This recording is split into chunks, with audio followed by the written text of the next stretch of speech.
My name is Pierre Bélanger. I'm an associate professor in landscape architecture, and on behalf of the Department of Landscape Architecture and the Graduate School of Design, I'd like to welcome you all to the second day of the symposium. I really appreciate all of you being here early on a Saturday morning, diligently for a start on time at 8:45. It's definitely much appreciated, and I think we'll make sure that you're the first ones in front of the reception table later on this evening. In continuation to the discussion that we've had beginning last night with Rosalind Williams, which was a first launch pad of an understanding of opening up the dimension of issues related to infrastructure, I'd just like to take some time to be able to recap a couple of issues from last night, as well as introduce the general structure of the day that we're going to have with our guest speakers. I'd like to thank them all for being here, and I'm glad that the weather's kept up with us. We're undertaking this symposium to explore the future of infrastructure, the glue of urbanization, beyond the dogma of civil engineering and transportation planning. The presentations and panels that we're going to listen to today are going to be focusing on a series of responsive ways to address the predominant challenges facing urban economies today, which deal with climate dynamics, carbon and nitrogen wastes, population mobilities, and resource economies. These imperatives are truly inseparable, and they underpin the challenge of contemporary urbanization today. I think we can say that as an outgrowth of the recovery of geography in the past decade and the emergence of ecology, several new horizons have come into focus, positioning the field of landscape as both system and strategy for current infrastructural failures and spatial economic challenges. To substantiate this position and propose the potential of alternative strategies, we're going to put into question the predominance of the discipline of engineering on matters of infrastructure, who over the past 2 decades have built an unshakable case for new infrastructure on the order and magnitude of $2.2 trillion worth of work in the US alone over the past, over the next 5 years. In order to build this case in this short introduction before leading into the first panel, I'd like to make 3 arguments. That first of all, from the design disciplines, we need to understand essentially the power of numbers of civil engineers themselves. I think the second thing that I'd like to mention and the second argument, is that we can learn from certain techniques from the disciplines of civil engineering and their allied fields. And then third, that if we are to undertake seriously and critically the project of deployment of ecological systems on an economic level, that we have to think about it extremely strategically. So let's try to make this case. This is in terms of a few slides just to put numbers into perspectives here. Just in terms of understanding designers, if we start with landscape architects at just over 25,000, urban planners at just under 40,000, architects at 90,000, or I'm sorry, urban planners at 90,000, architects at 140,000, and these are registered professionals in North America. We begin to understand that civil engineers, including environmental engineering, are at 500,000 alone. Another 500,000 for those who might consider failed civil engineers or failed architects to construction managers. There's power in numbers, and we need to, I'm sorry, this is it's not my opinion about construction managers, please. I've spent my life as a construction manager, so let's be really clear here. But what's important in terms of these numbers, and these numbers are growing, and they're not changing, is that essentially we're not fighting for some kind of market share of civil engineering and infrastructural work, but to simply put our work in a certain context, a professional and disciplinary context in terms of that growth. Now, of course, some of us benefit from extreme levels of growth, double digits, for example, for landscape architecture, for example, double digits also of growth for geoscientists, including hydrologists. But what's really amazing of the discipline of civil engineering is that they've reached that status without a theory, without even a manifesto. And one would have to ask the question, in the abundance, even overabundance of theory, the overabundance of thinking and design, what could we possibly learn from them? I mean, it's not like we have a deficit of manifestos and edited books on urban design, urban development, even ecology. The list goes on. But I think if we take a look at one of the largest engineering agencies in the world, topping at 25,000 people working for them, the US Army Corps of Engineers, we can just even take a look at their motto to understand what their motivation is. I think it starts to reveal technical histories and affiliations with the French and sometimes the British. What's really interesting is that their motto is simply essayons. Let's try. The biggest engineering agency in the world, and their motivation and their motto, let's try. A number of people are going to be speaking about this today, but what's rather compelling is there is essentially an unbreakable bond between the notion of engineering, of civil engineering, which is an outgrowth of military engineering over the past 2 centuries, and that there is this parallel and corollary between engineering, infrastructure, technology, and strength.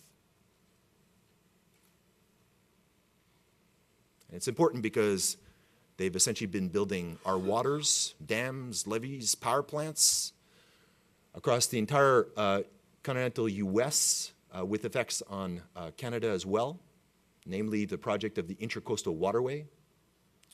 And they're not to blame. In fact, I think we should regard them and thank them for the work of protecting us in floodplains. I mean, 43% of us in the room and across the country live in a managed floodplain. They built waterways and ports and harbors, as well as power plants, to be able to get fuel in. They built transportation systems and also protected us through sanitary engineering. At the same time, these systems are not perfect, and they're breaking down. Well, the past century, namely both at the beginning of the 20th century at a period of heightened urbanization, as well as construction after the post-war period, we're beginning to see the end of the lifespan, the serviceable lifespan of a lot of this infrastructure, whether or not it's related to waste, water, energy, mobility, or food distribution. And what we're seeing is the end of term of end-of-pipe engineering. Systems that are monofunctional, systems that are not maintained, systems that don't necessarily have a contingency plan. And so all of a sudden, we're beginning to see, after a half of century, the effects of these paradigms of monofunctional engineering, which go back to industrial engineering. Now, the B side of the program that's available at the front door essentially tries to chart that. This is a project that was done by Alexandra Gaza here at the Graduate School of Design as part of my lab, that we essentially charted just the serviceable lifespan. It's incredibly difficult to actually find this information. Oops. Is there any way we could remove that window, please?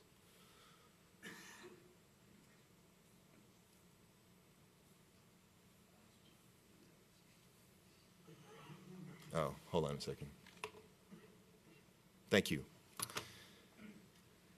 What this is beginning to indicate is that, in many respects, the permanence that we attribute to urban infrastructure is not, in fact, unshakable. In fact, infrastructure is extremely fragile, limited. And a number of agencies and organizations are beginning to notice this, not just in terms of the work in the US or North America, but across the world, in terms of the reconstruction of more than 60% of urban areas in this next generation. And what they've done as a result, they've essentially, over the past 2 decades, developed these report cards on infrastructure. And what it boils down to in terms of recommendations are ones that deal with more federal investment, promoting ideas of sustainability and resilience. And if you can hold on to these 5 concepts here, federal responsibility and funding, promoting sustainability and resilience, attention to the lifespan of infrastructure, the life cycle and management of it, as well as the investment and pricing of it. Now, what's interesting as part of those recommendations is that the word urban doesn't figure at all. State, regional, federal, national appear a number of times. Ecology doesn't figure at all. The word systems appears at least 10 times in the short one-page document of 5 recommendations. Now, I think there's an important understanding of this unbreakable bond that we have to establish if we are to truly and seriously think about it differently. Here are some connections: infrastructure, technology, engineering, strength, stability, permanence, public works, federalism, national identity, economy, growth. Who's to dispute the ideas of technology as a good investment for growth? Who's to dispute the idea of infrastructure as being good for the economy? And I think it's important for us to understand that this paradigm, this equation, this reciprocity is one that is essentially been unquestioned. The symposium is really here to be able to put that into question from a point of view of not just other civil engineers, but economists, scientists, designers, architects, landscape architects, urbanists, historians, to be able to understand that in many respects, the notion of a singular infrastructure is done at the expense of a number of different definitions, redefinitions, rethinking about infrastructure. And if we are to seriously think and equate and rethink infrastructure, I think we have to be able to put ecology as part of this equation. Now, in order to do that, I think we can do a couple of things here. We have legacy, and I think what we need to do is put together new forms of legacies and new influences and old influences together in a different way. We can repatriate the work of the Odom brothers as part of their ecological systems theory. We can understand the work of landscape architect Ian McHarg with his work Designed with Nature in the 1950s. The understanding of landscape as being a geographic concept that comes out of the Berkeley School, for example, with Marsh and Dozier in the 1980s. From here at Harvard, the work of Howard Fisher with the Laboratory for Computer Graphics. That led also to the inception of Esri through the work of Jack Dangerman in the 1970s.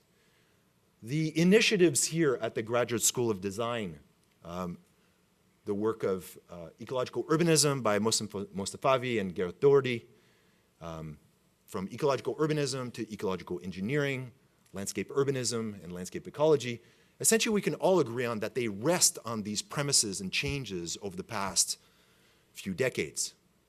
Now, what's interesting from Harvard University is that we also have our own legacies that we can borrow from.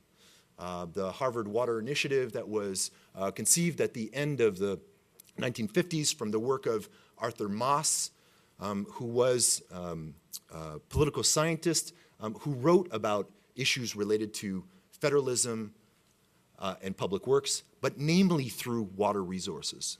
This is a book, Design of Water Resource Systems, and his thesis, Muddy Waters. And I think from there we can begin to understand from this legacy how to be able to make linkages within the university, for example, with the work also of Peter Rogers, more recently from the School of Engineering. Within the GSD, we spoke briefly last night about the legacies of Siegfried Giedion, as well as the historian and critic, and Christopher Tunner, the landscape architect, who were both working at Harvard University between 1938 and 1943 on 2 influential books that we still regard as textbooks within the discipline, that they were working separately, working on the same time on a similar project. But unfortunately, these ideas evaporated as the split from engineering and architecture and planning occurred, and at the same time, the point at which geography was essentially exercised from university departments across the US, including Harvard. And so there's a recovery of that project that's occurring. We heard last night from Rosalind Williams in terms of the important relationships between MIT and Harvard in terms of legacies of engineering and landscape architecture, namely with the the short-lived program in landscape architecture there. And that she also postulated more than 2 decades ago this affiliation between landscape architecture, urban planning, and civil engineering when they take on geographic proportions. Her work over the past 3 decades has tried to document that, opening up worlds of underground urbanization, undersea urbanization, legacies of over 150 years old. From landscape architecture as well, the work of Warren Manning is instructive to us at the beginning of the 20th century, so that we can begin to understand that this geographic perspective on landscape, in fact, was extremely operative in the formulation even of infrastructural projects. But notice the coupling, not just of a transportation system, but transportation and recreation. This was from 1919 by Warren Manning. And so it begins to inform us, even today, with the coupling of bicycle networks and highway networks, that in many respects the project of landscape infrastructure has been brewing, has been cultivating, has been emerging, and maybe it's through the convergence of geography, ecology, and urbanization that we've begun to be able to understand it. So how do we re-engage it? Well, to finish up, there's one important connection that we need to make from an ecological perspective, and what we need to do is urbanize the notion of ecological systems. And what that means, in a kind of like nutshell, is a very simple series of diagrams in the way that urbanization has been thought of. Core periphery understandings of centralized urbanization, decentralized urbanization, distributed urbanization. And then I'd like to propose that a way of thinking about ecological systems, and this is a diagram from the Odom brothers of ecological systems theory, that all of a sudden you can put them side by side to be able to understand that perhaps what we were missing was a fluid understanding of urbanization. That in fact there were vectors of movements, patterns, and processes involved in the planning and the design of urban networks. And so therefore, all of a sudden, we can begin to postulate that ecologists, scientists, historians that have been working on this project on this side are urbanists. And if they are, all of a sudden, it gives them credence for speaking about matters related to infrastructure and engineering. Now, this is a very simple position, but I'd like to mention here that what we need to do is to be able to operationalize this knowledge so that our work on infrastructure is not merely symbolic. The stenciling of combined sewer overflow drains is one project. It's not structural, though. I think we can operationalize the knowledge related to ecological systems, whether or not we're dealing with the urban ravines in Mexico, farming energy in Michigan, resurfacing alleys in Chicago, resurfacing highways in Florida, or the fifth elevation of cities. I think this coupling of infrastructural requirements and ecological systems is at the base of the work that we're going to undertake today. And for the reasons of understanding ecologists and scientists and historians as urbanists is key in this discussion. And I think to conclude here, the key as part of this is to understand how it applies to a number of different urban conditions and a number of different urban economies. Whether or not they're imploding, whether or not they're exploding, whether or not they're super urbanizing or disurbanizing. In many respects, you're not going to hear from city experts. You're going to be hearing from people who work across gradients of urbanization. So with that, we're going to open up 3 panels today dealing with first the representation, the redefinition of infrastructure from a historic perspective. The second one will deal with the representation of infrastructure from a semiotic perspective in terms of how we represent infrastructural systems. And the third one will deal with the rebuilding of infrastructure itself from a strategic perspective.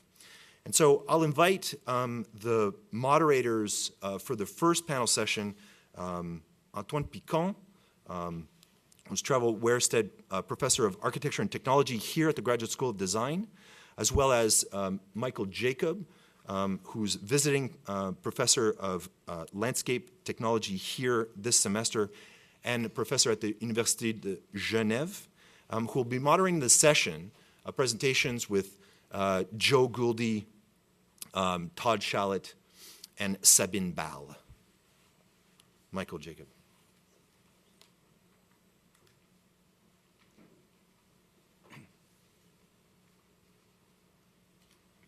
Okay.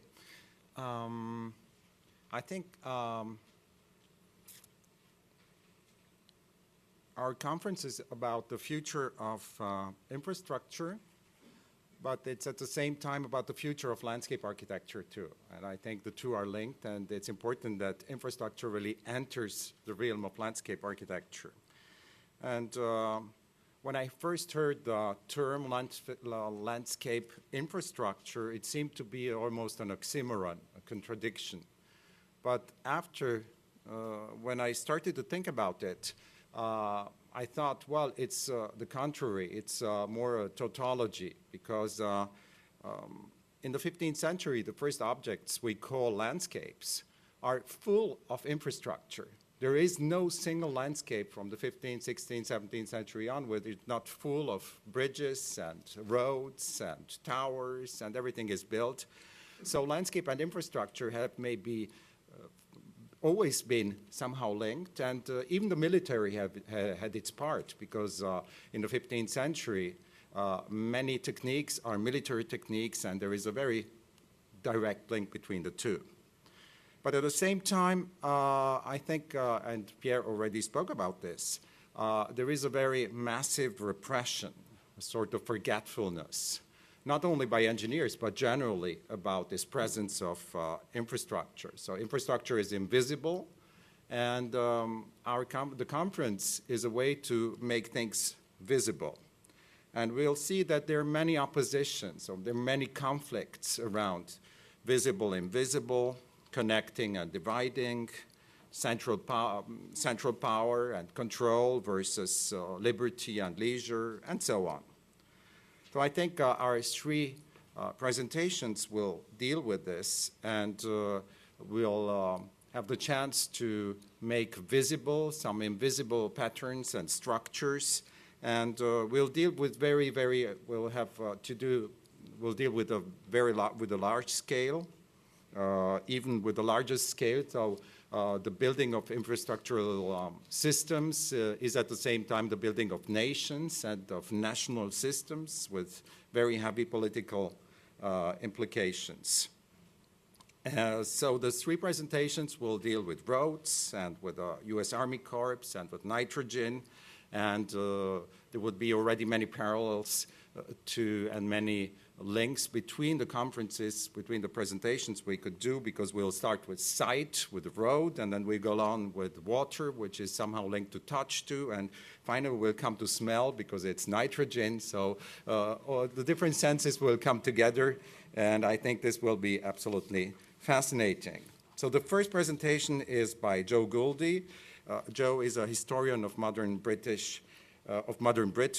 and she's a junior fellow at the Harvard Society of Fellows. And thanks to Pierre, we all made a lot of homeworks, and I really had the pleasure to read her fascinating study and her book, Roads to Power, Britain Invents the Infrastructure State. So Joe.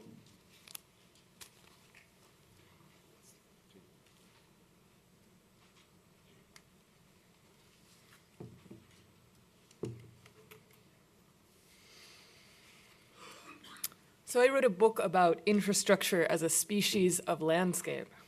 And when I spend most of my time talking to historians, to planners, to people who are not landscape specialists. And when I talk to them, I draw attention to this tradition of Odom and Jackson that Pierre so nicely framed for us. The tradition of landscape and its strength of putting ecology, politics, and economics on the same page.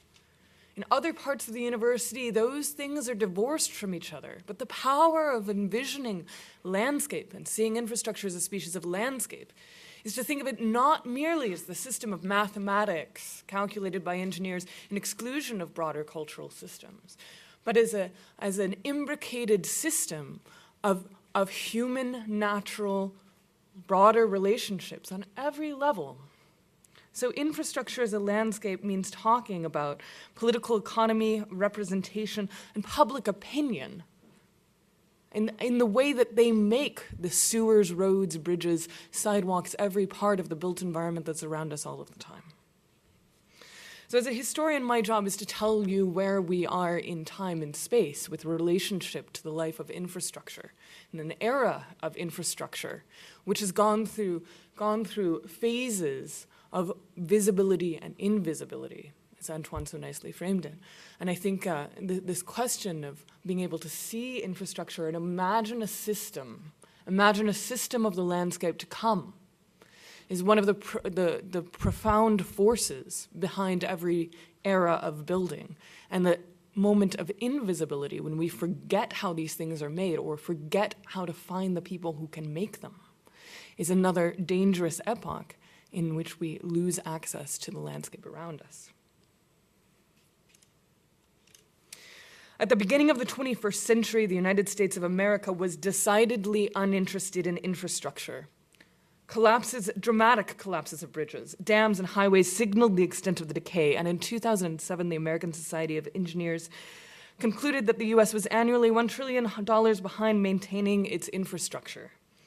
In cities like Cleveland and Flint, mayors elected to tear up streets and sewers rather than pay for their continued maintenance.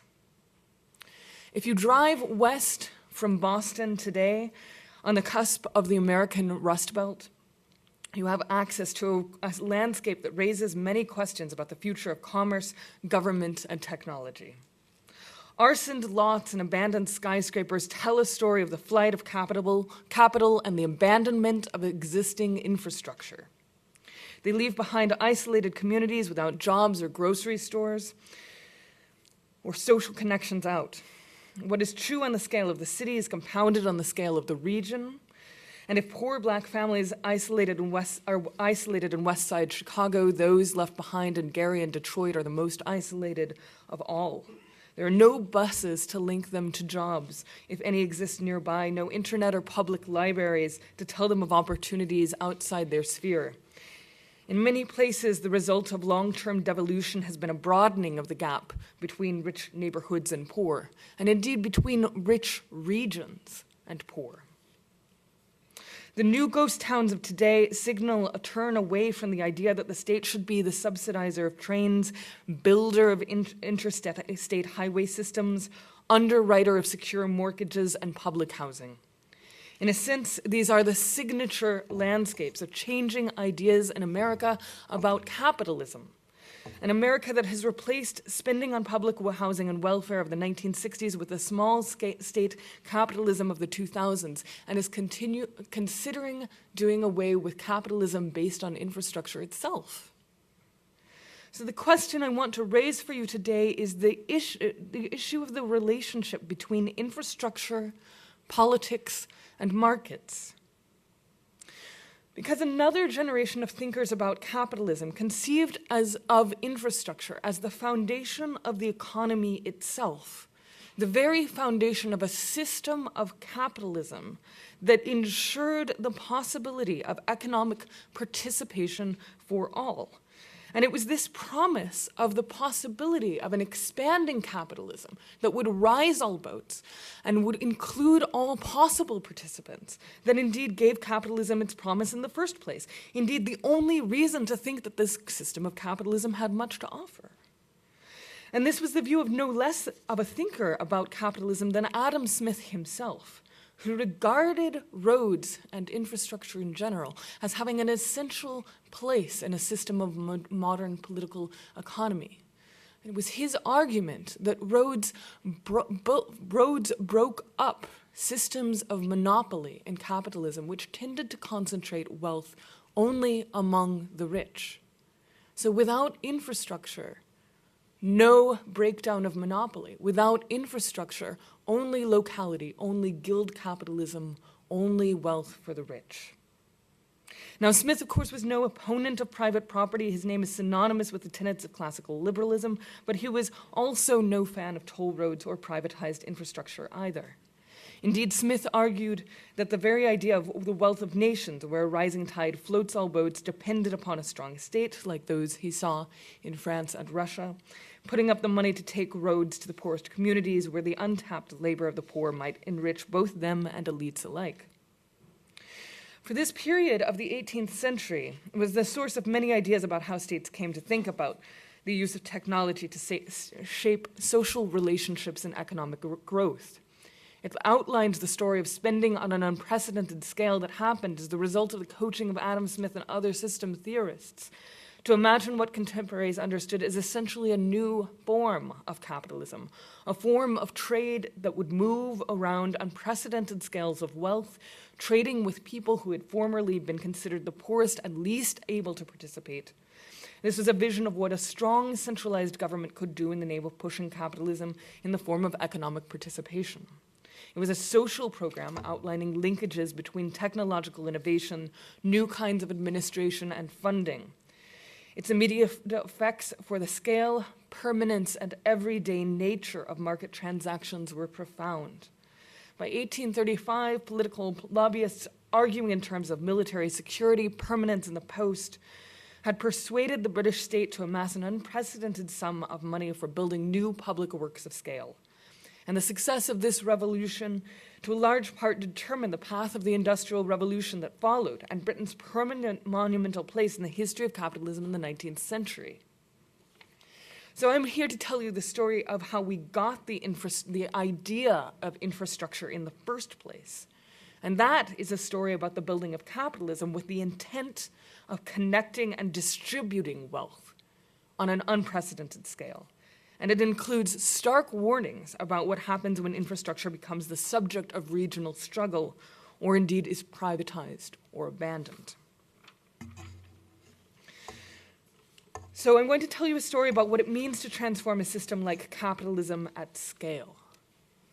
Monuments of this era of building, like this bridge, Thomas Telford's Menai Bridge, Straits Bridge, the first suspension bridge, the largest span bridge in Europe, nothing like it at its time, were literally bigger in scale than anything that had ever come before them.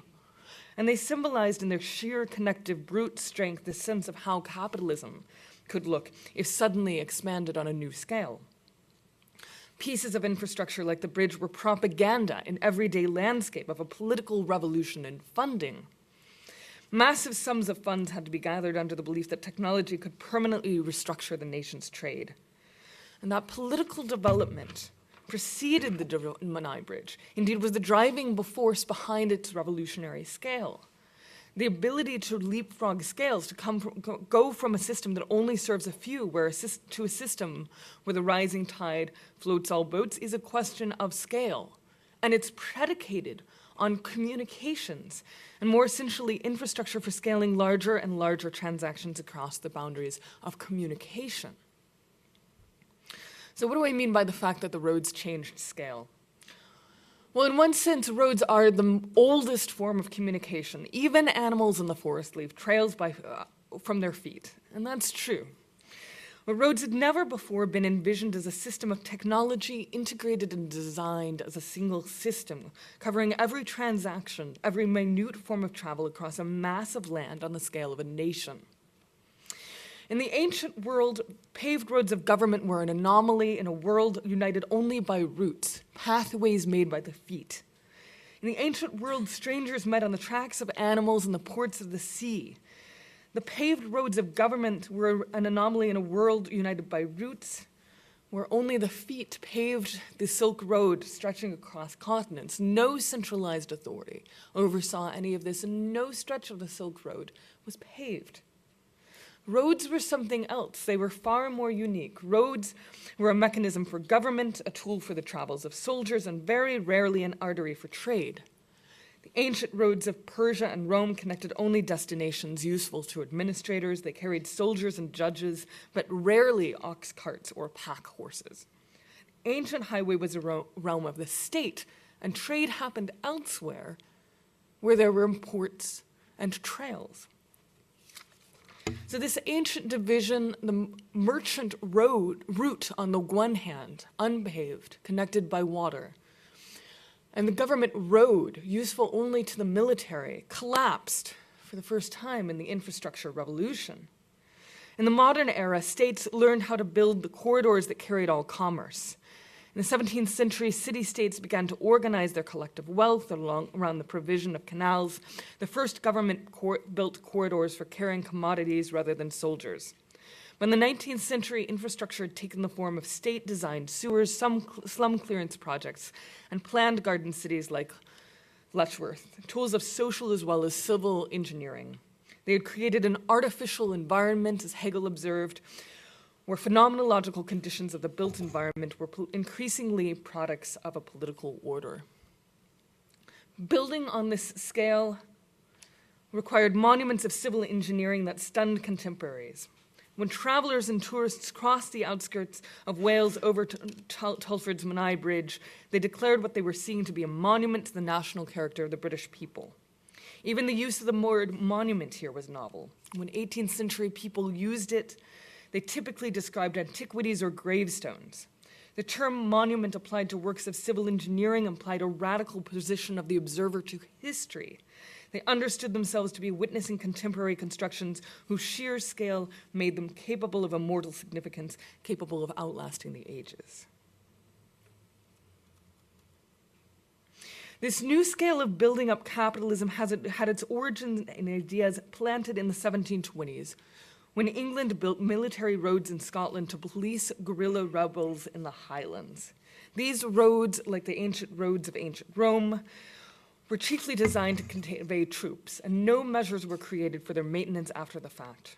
When the army left, the roads began to disintegrate. But in the climate of Enlightenment Britain, these military roads left marks in the imagination of economic thinkers. What the military had done in Scotland was road making on an altogether unprecedented scale, linking together totally different regions across the nation. And as the military retired, the great highways began to decay, and Scottish landlords found themselves wondering what might make another such phase of building possible. The answer was proposed by a circle of Highland landlords friendly with Adam Smith, who had read in the Scottish economist's Wealth of Nations about the power of roads to break down local monopolies. So around 1790, a group of Highland landlords centered around Sir John Sinclair and the Highland Society began meeting in London to discuss how they could woo the English Parliament to rebuild the roads originally used for policing them.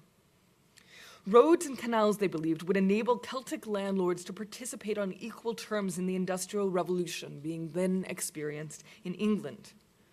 A furious decade of parliamentary activism commenced, whose success funded the development of inter-kingdom highway corridors and set into play a geographical restructuring of markets on a national scale. Now, funding the new roads depended upon convincing select committees in Parliament of their necessity, and the highway lobbyists developed dozens of new stratagems for proving the roads necessary. Roads and mails would bring trade, postal efficiency, and long-term ethnic assimilation for the nation, promoting integration and reducing poverty. Many of these arguments were buoyed with elaborate diagrams and tables calculating the quantitative side of hypothesized benefits, measuring distance, speed, and friction, calculating the exact area of dirt displaced by proposed improvements, and forecasting in advance the cost of hauling it out. Lobbyists were able to persuade their fellow parliamentarians that infrastructure would, in fact, produce benefits of saved time, shorter routes, and fewer accidents on the road, which points us to an important point about the potential of utopian visioning in the modern era. It depends on graphic design. As a result of the lobby's success, engineers like Telford and McAdam were assigned to oversee the building of hundreds of miles of uniform, wide road connecting London and her colonial capitals of Dublin and Edinburgh, spanning the Scottish Highlands, connecting far-flung ports and hamlets. They developed new standards for road and street building, and they began to build elaborate, even excessive works of infrastructure like the Menai Bridge. And the result of so much building was no end of bills. And by the end of the era, Conservative Tories close to London rebelled against the cost of each new project, declaiming against a Scots roads which Scotsmen should build themselves. By 1835, this localist libertarian movement had won the floor. No further plans for national roads were improved until the 20th century. For the second half of the 19th century, the struggle over who should control the roads had resulted in the conclusion that government was dangerous.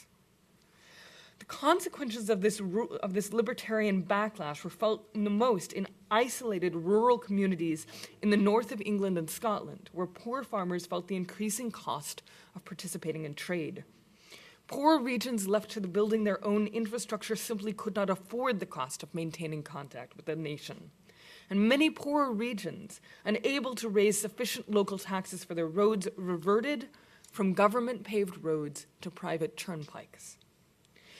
Even private turnpikes could not garner sufficient revenue for local peoples to keep the roads in place, and so by the end of the century, tolls across Scotland became so costly that farmers could not afford to pay the 5 toll gates they'd have to pass to get to the railhead.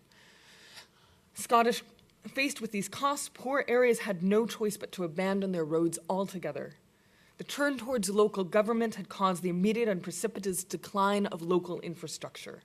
In poorer and less populated areas, the county roads became ruins.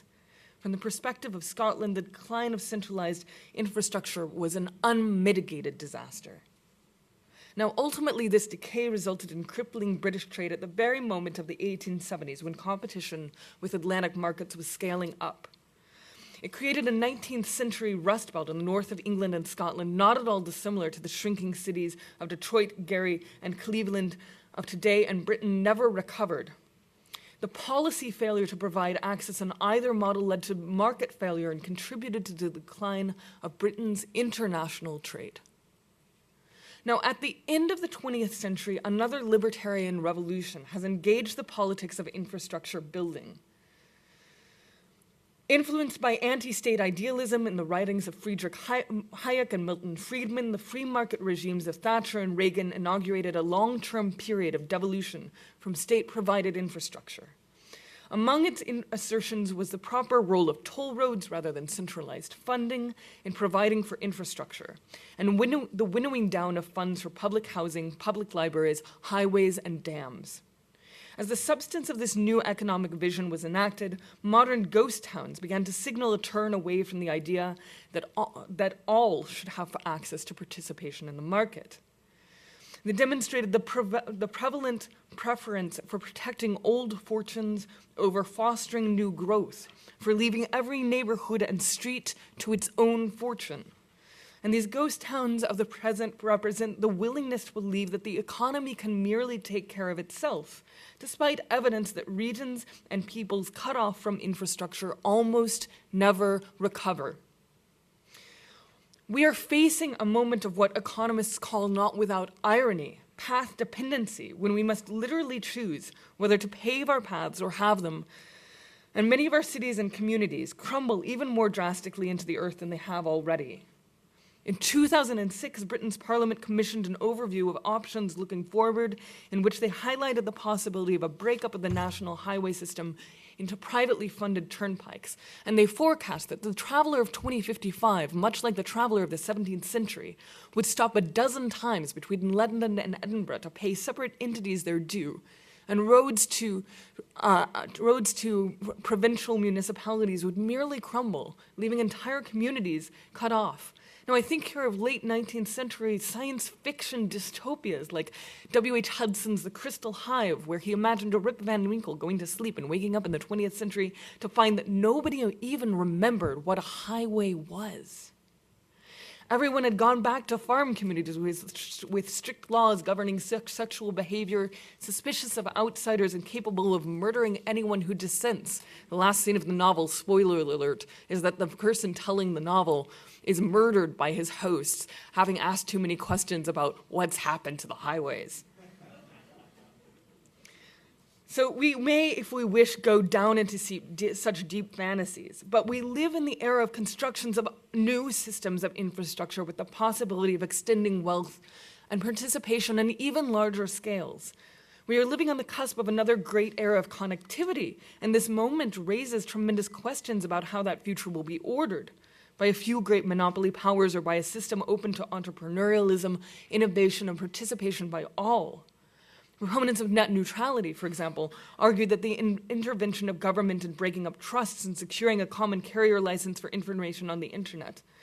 This is a moment of extraordinary need for thinking in terms of global infrastructures, including ones capable of answering the global food crisis, the coming water shortage, the hole in the ozone, rising sea levels, scorching summers, and other extraordinary and unprecedented changes to our use of land associated with global warming.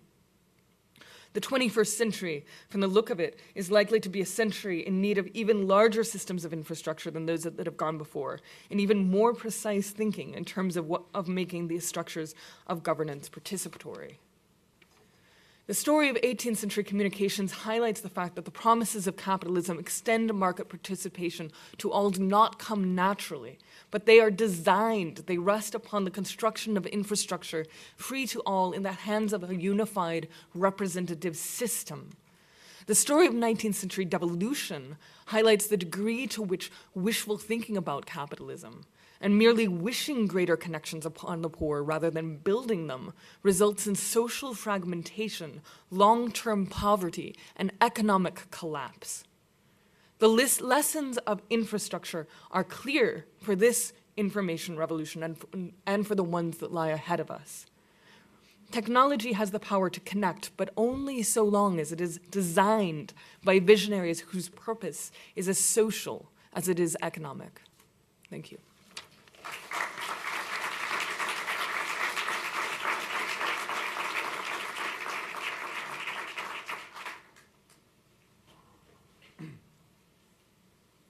Thank you, Joe. So if this is infrastructure marathon, we will immediately switch to the next presentation.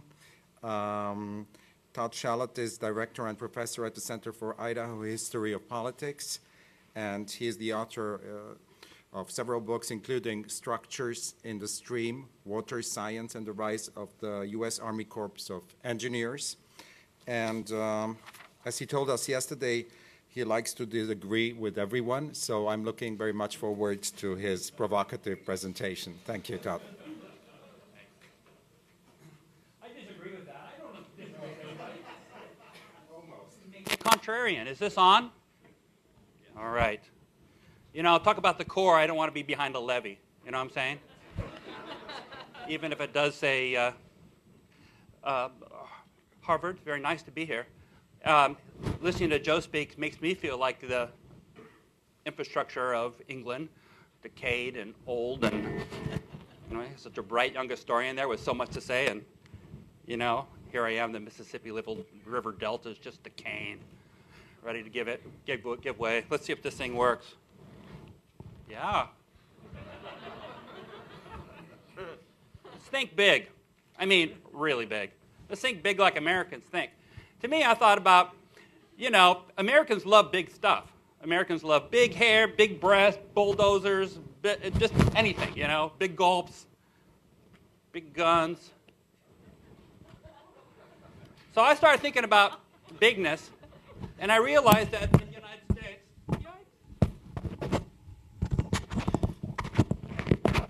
the revenge of technology, huh?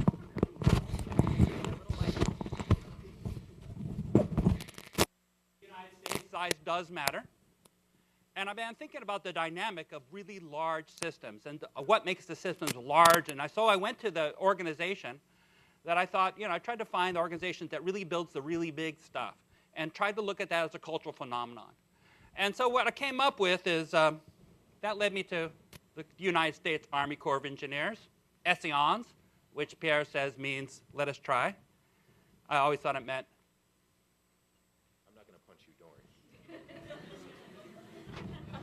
take it easy.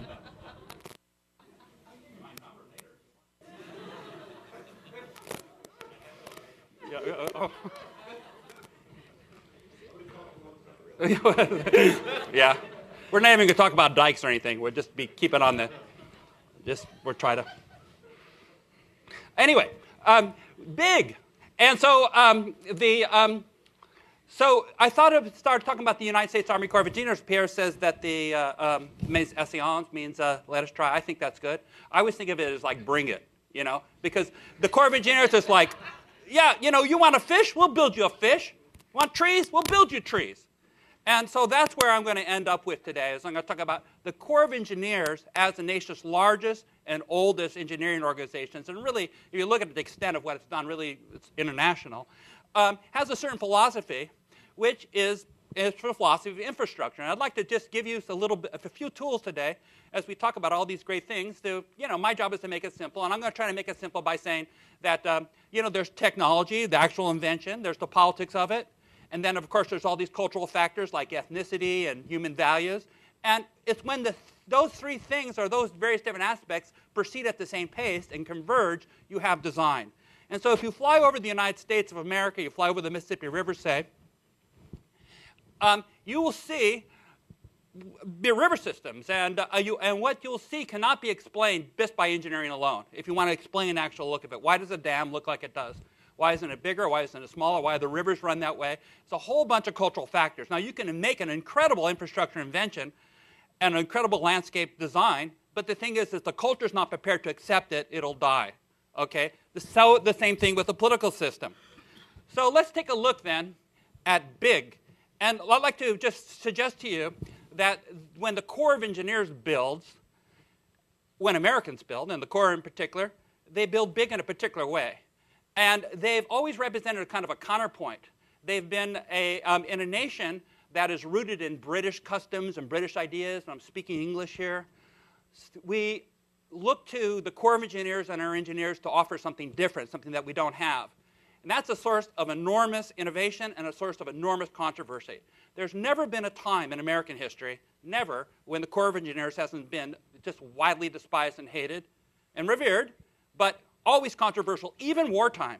There's presidents, every president has tangled with the Corps, and there's no tangling with the Corps like there's no tangling with the Mississippi.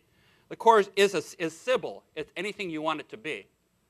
And so let's begin then by talking about that the Corps of Engineers really has become our de facto national planning agency. In a country that doesn't like to think about planning and really where Congress can't agree, a deal has been made that vested the engineers with this notion of being the military, with the notion of being these impartial planners that would have the long-term ideas. So really the Corps of Engineers is our longest run as an agency, as a government, founded in Revolutionary War, but officially founded in 1802. Sort of Thomas Jefferson's ploy to sort of, put science into the Army, to get his opponents out of the Army. It remains our oldest and longest de facto national planner. And I'd like to suggest to you that it become that way. I thought I would take a little paranoid approach today, since everybody's talking about doom, and like the end of the world, and gosh, I hope a meteor hits this before the talk is over, I mean, it's just like put us out of our misery. But I thought we'd talk about paranoia here. And three different kinds of paranoia. First, fear of the French. The French! I think that's really important. We have a right to be fearful of them. Fear of Hamiltonian Congress. The idea of federalism and Congress. Americans always have Congress in their spook house of villains. And thirdly, the fear of militarism. There is a militaristic way in which the Corps of Engineers, even though that it's largely civilian, in terms of its staff, it's headed by the military, and they think in a particular way, for better and worse. So let's just start off then quickly with France and the fear of the French. Let me suggest to you, this comes from a conversation, I had this slide. Last night we were talking around the dinner table, and people were talking about, the French do this, and the British do this, and heard Joe's wonderful talk about the Brits. Well, it seems to me that when Americans think about this, we think about it in stereotype. The French may be complicated and the British may be complicated, but when Americans look abroad, especially in the founding of the early republic, they saw Britain was the most prominent thing on their horizon, and France next to it, ethnically, culturally, and so it was that it was really. You can call this conflict. You can call it a lot of different things. I mean, you can call it Queen Anne's War. You can call it the War of the Spanish Succession. You can call it the French and Indian War, or the American Revolution, or the Napoleonic Wars. You can call it a Second 100 Years' War. I would like to call that infrastructure.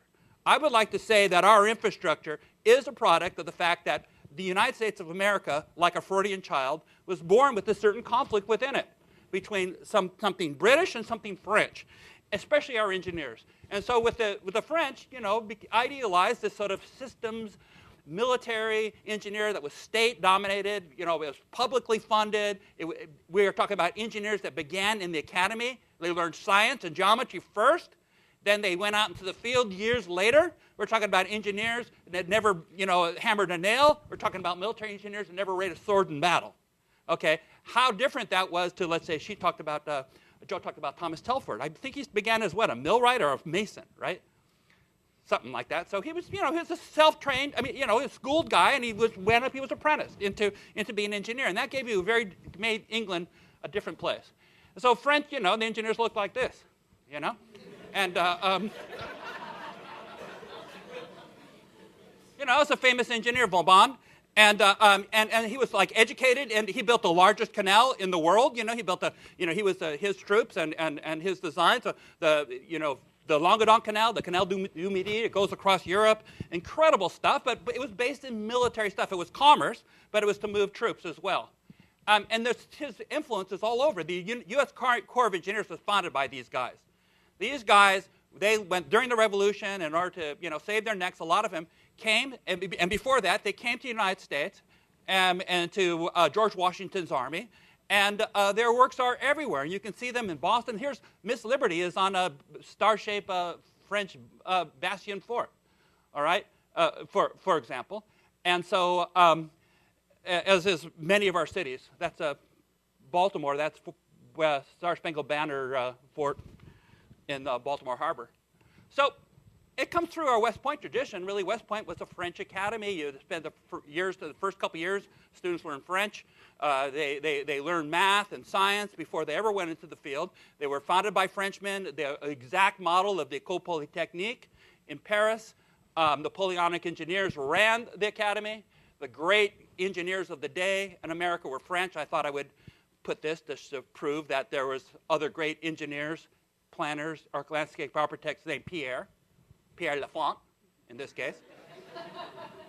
So we're in good hands here, our host. But Pierre Lafont, if you think of Washington, D.C., it's the ultimate army project. It was surveyed by the army, French engineering. Look at, the boulevards. Yes, we can put tanks down the boulevard and clear out the whole idea, the whole system idea, and everything from the sewer systems to the, is built by the Corps, the highway systems to this national defense. How am I doing, time-wise? I'm doing okay. I don't know clock, all right? I'm a man without a clock. So it is that, oops, I'm going backwards in time. Historians shouldn't do that. This was the largest fort of its day. It's not just a fort, it's a city. Largest fortification of anywhere in the world. It was, those pesky British came right through the mouth of Chesapeake Bay and started bombing the Washington, D.C. And so they built this fort to make sure that that would never happen again, Fort Monroe. And it is built on a scientific plan of, it takes a lot of geometry in order to figure that out. It was laid out in theory first on paper, all through the angles of defilement and all the rest. Defilement was something that meant something different to the engineers than it does today. It was like engineers were specialized in defilement. It's like, anyway, here's one of the great engineers, Simon Bernard. Or as Americans called him, Simon. He was one of Napoleon's great engineers. He built the harbor of Antwerp, and he built the Chesapeake, Ohio Canal, laid out the highway systems. He and his people, they had a board of engineers in 1820s. From about 1824 to about 1836, it was this great era of federal investment in infrastructure. Federal money, congressional money, buying stock in corporations, but mostly the plans themselves. They even laid out the Baltimore and Ohio Railroad. So they planned these systems, and these systems were huge and stately and built for the ages, and unlike anything that the British built. And so this has allowed the U.S. Army Corps of Engineers to sort of become, from this simple beginnings, of sort of like the National Planning Agency as the military. Basically, Congress couldn't agree, and so they just left the engineers in order to make these plans. From that waterway mission that it comes from a very, very tenuous thing in the Constitution. It comes from this Hamiltonian notion of the doctrine of implied powers, the idea that in order to protect the national welfare, hey, if we can protect the national welfare by attacking a pirate, we can remove a reef, because that's a threat to public safety. And if we can remove a reef, we can build a canal. And if we can build a canal, we can do anything. And that's how this began. And so the result is the waterway mission of the United States, which is like, it's 18,000 miles of interior waterway, has led to, first of all, navigation as a military. First of all, as a military thing, moving troops. And then from navigation with improving rivers to the French idea of making rivers more like a canal. Wonderful slide was shown last night of the canalized river. So, and then from that to the lock and dam system, which was a French invention, to lighthouses, the Frenzo lighthouse, which was a French lighthouse, to all kinds of things that became the harbor designs, the Delaware breakwater, second only to the Cherbourg breakwater in terms of its size. Massive, massive projects of engineering that the Delaware breakwater took like 80 years to build before it was finished, and then it was immediately obsolete. And how different from my point here, how different from the British tradition. The British tradition of engineering was, it was entrepreneurial. As Joe points out, it was capitalistic, had public financing sometimes, but not like to the extent that the French did, and it wasn't planned by centralized authority. It was planned by engineers who worked for corporations and were in the private sector. And that was the American civil engineering tradition, not the military engineering, but the civil engineering tradition. And the great masterpiece of that is the Great Erie Canal. The Great Erie Canal was state-funded by a state, not the feds. But it was these guys who were just like Geddes. The engineer had used a spirit level once. He was a lawyer, okay, and Roberts. But they managed to figure out how to build the canal that was 370 miles long and went over mountains. An incredible thing. And people, Americans were just too ignorant to know that people in Europe needed science to do this. They would just build the canal. And so you can see the difference in these bridges here. One is a result of a civil engineering tradition, these sort of arches on the National Highway. Another is a result, an Army, Stephen Long was an Army West Point professor, mathematical bridge. Okay. Now, the fear of Congress is another reason why we know and love the Corps of Engineers. The Corps has been really the soldiers of pork, the hired scapegoats, call them what you want. They have developed as when Congress needed to bring home the bacon, that's why they call it pork barrel, they turned to the engineers. And that left to this incredible river and harbor mission, where every single little backwater wanted to become a major harbor, which led to the flood control mission, which is disaster response, which led to that system, Corps of Engineers being built. This is the Mississippi River and Tributaries Project. It's an amazing engineering system. I was talking today, it's like the Great Wall of China times 3. It goes from a concrete wall from the mouth of the Mississippi River all the way up to St. Louis, and then all the way up, it goes up beyond Omaha and all the rest.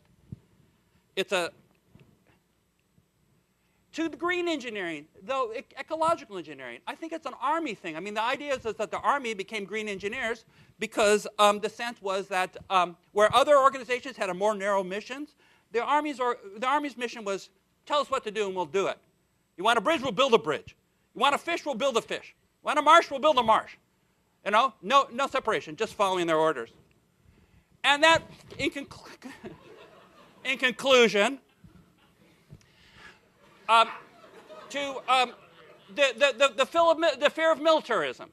This idea of the West Point aristocrat, the Army aristocracy, this idea that, of these hired scapegoats to beat up on our soldiers. This is something that is very, very strong in muddy waters.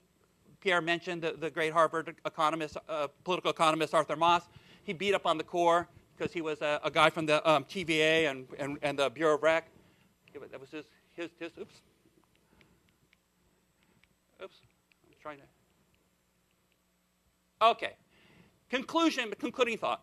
The Corps has been at odds with the American tradition in a country that was invested in local ideas, civilian government, capitalism, entrepreneurialism. The Corps has been militarized, statist.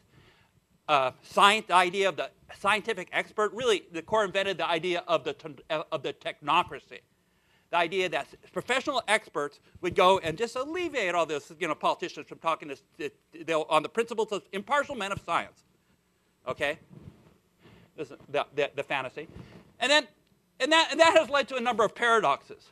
The paradoxes, though, is that they're still responsible for building systems that are supposed to be enduring. So as agencies, as engineering is static. But the world in which they do in politics is very, very fluid. So I'd like to make my final comment before the cane comes out and I get jerked off the stage. With this final parable, because lots of us were talking about New Orleans, and I hope this comes up in our conversation, the Delta, and this is a really interesting problem that is symptomatic of the Corps of Engineers, that it's problems. And here, the situation with New Orleans, for example, is the Corps has been associated with New Orleans from the very beginning. And as early as 1820s, but in a very, very big way, in the 1950s, the Corps realized that New Orleans was get by hurricanes all the time. So the Corps proposed, after 1965, a hurricane came in called Betsy, just smashed New Orleans. It was a terrible thing. And so the Corps proposed to build a hurricane barrier. Well, environmentalists sued, and the Corps ended up not building the hurricane barrier. And so when I was down in New Orleans before the Katrina, studying this stuff, the Corps engineers would say to me all the time, look at this hurricane levee is this big, the surge is this big, it's not going to hold it. They knew, it wasn't like any surprise to the Corps. And so it was that Katrina happened. But the response to Katrina, the hurricane barrier, brings up the parable and the sort of the dilemma of the Corps. And that is that the Corps was asked to build a hurricane barrier in 1965. In 1970, the National Environmental Policy Act came and changed those priorities. In 1980s, they changed again under Reagan. And now we're in the era of Homeland Security. And the Corps considers itself a Homeland Security national defense organization. It's just an amoeba, the Corps. I mean, it can just go with whatever, whatever it needs to do. But as an agency,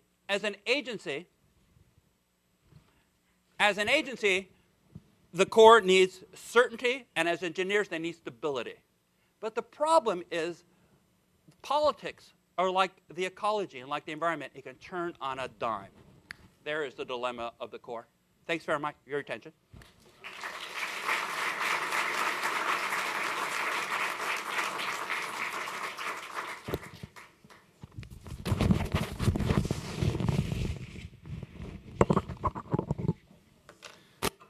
Thanks a lot, Todd, for having shown how fun infrastructure can be, too. So you were somehow unjust with Vauban because you showed him in this terrible way he was painted, but he was someone who really spent his entire life on the road. So he traveled for almost 35 years, and he was... So yeah, absolutely, yeah. But he could never. He was the only person who could never travel abroad because they knew that if he would be captured, and so he would always go around France, but never. So he could never travel elsewhere. So you spoke about the fear of the French. So now we have the French colleague, Sabine Barles, from the University Paris 1. Where she teaches at the Institute for Geography. And I think she's part of a very interesting family for us because she's I would call her a rudologist, so too. That is, she's dealing with the theory of garbage too, because she didn't write only about nitrogen, but about garbage and the invention of modern garbage. So thank you to speak about the nitrogen question. Well, thank you very much, and thank you very much for this invitation to this very nice symposium. So I will address the question of nitrogen. So it is a different view of infrastructure. I won't speak directly about infrastructure, but about what is going through infrastructure and from time to time around infrastructure. And my focus is on urban metabolism. That is, for me, it is a way to analyze the socio-ecological interactions and specifically the city-nature interactions. And it is based on the flows of energy and material that are involved in the city functioning. I will speak mostly about Paris, but it is just because I wanted to have some things to show to you, some evidence, but what I am going to describe is quite a general trajectory that concerns Europe and North America from the beginning of the 19th century onwards. So let's go. Oh, it is a very classical presentation, and there will be 3 parts, of course. I just can't do something else. But yes, it's okay. Thank you very much.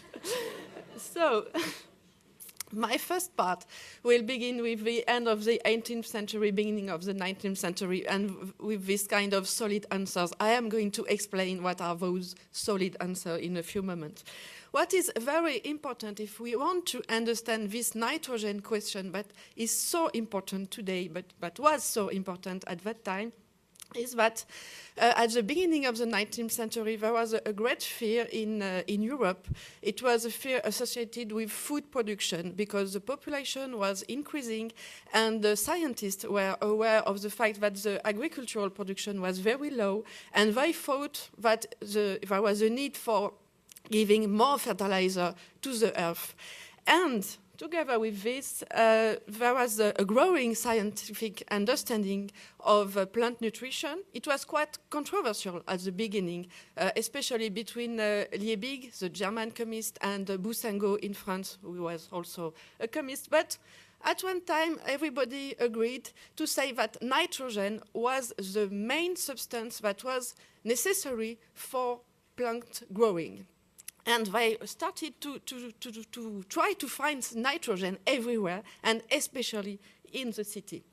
And what you can see here are the analysis of fertilizer that were realized by Payen and Boussingault at the beginning of the 19th century. And what you can see is that fertilizer are described thanks to their nitrogen content first, and what is in red are all the urban fertilizer, because they thought that one important source of nitrogen was the city. And that indeed the city had to give back to the earth what they had taken from it in the form of food. And they have to give fertilizer to the agricultural sector. But not only scientists and chemists were interested in nitrogen and urban nitrogen, also industrialists. And at that time, there were lots of patents about urban fertilizer production that was called from time to time human manure. That means fertilizer made thanks to urine and feces. And here you have an advertisement of one of those new fertilizer, and again you can see that this regenerator allows the rational use of nitrogenous urban products. It is what is written on the advertisement. So a very huge nitrogen concern, but also led to the discovery of a very new fertilizer called ammonia sulfate, that was first produced in Paris in 1830s, thanks to the distillation of the liquid part of night soil, that is most urine. And this fertilizer was very praised in Great Britain, not in France. So this fertilizer was exported from Paris to Great Britain. So we can see that some Britain crops were grown thanks to urine coming from Paris. And if you know how these people like each other, it is quite a funny thing. This had also consequences in terms of infrastructure. Factories, of course, but also some other settlements. And what you can see here, if I do this, yes. This is Paris. And this is, not very, the Canal de l'Ourcq. The Canal de l'Ourcq was built at the beginning of the 19th century in order to supply Paris with water. But what is important is this settlement here. This is called Voirie de Bondy, and it is a new settlement where night soil was transformed, was turned into a fertilizer. It was very important to be near the canal because the night soil was transported to the Voirie thanks to the Canal de l'Ourcq that was providing water, Paris with fresh water, supposed to. And what is also interesting is to see that the fertilizer that was prepared in this particular place was called poudrette, that is a dry fertilizer, and it has a kind of long-term imprint in this particular area because this is still an industrial area today, and its name is la poudrette, according to the name of this fertilizer. And another important thing is that this industrial area today is particularly dedicated to recycling activity, not nice soil transformation, not anymore, but lots of recycling activities that are a kind of heritage of the past poudrette production.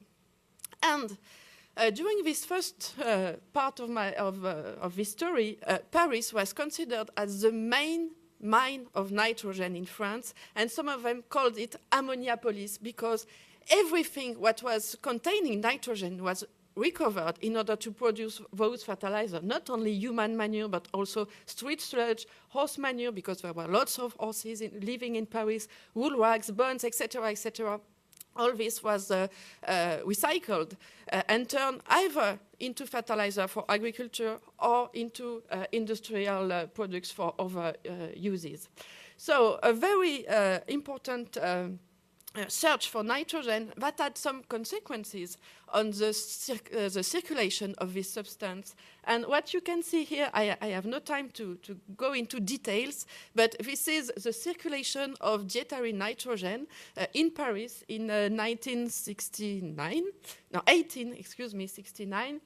And I just want to look at the red figures, and what you can see is that there is quite a little but an increase in the recycling rate of nitrogen from 20% at the beginning of the 18th century to 24% at the end of my first period. So an impact, small but impact.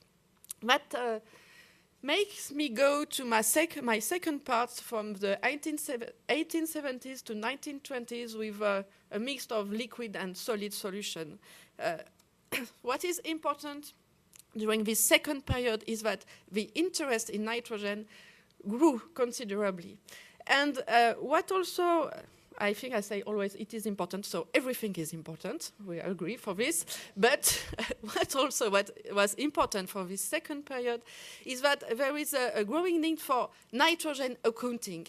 How many nitrogen can we recover from human population? How many nitrogen can we recover from city? And here you've got an assessment that was realized by Girardin and Dubreuil, who are two famous chemists interested in agriculture, and they tried to account for the amount of nitrogen coming from the French population, and you see that it is quite an amazing result.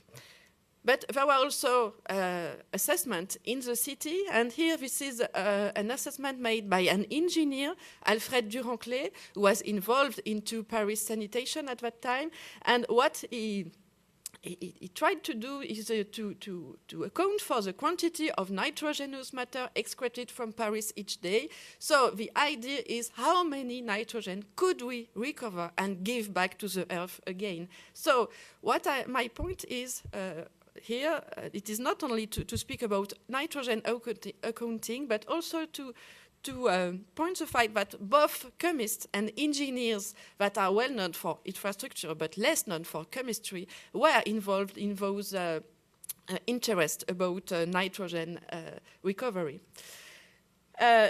And not only chemists, not only engineers, but also other people like Victor Hugo, who was mentioned yesterday for a very different purpose, who wrote about this question in Les Misérables, that was written around 1860. And what was Hugo worrying about was the way cities were throwing urine and feces to sewers, then to rivers, then to the sea.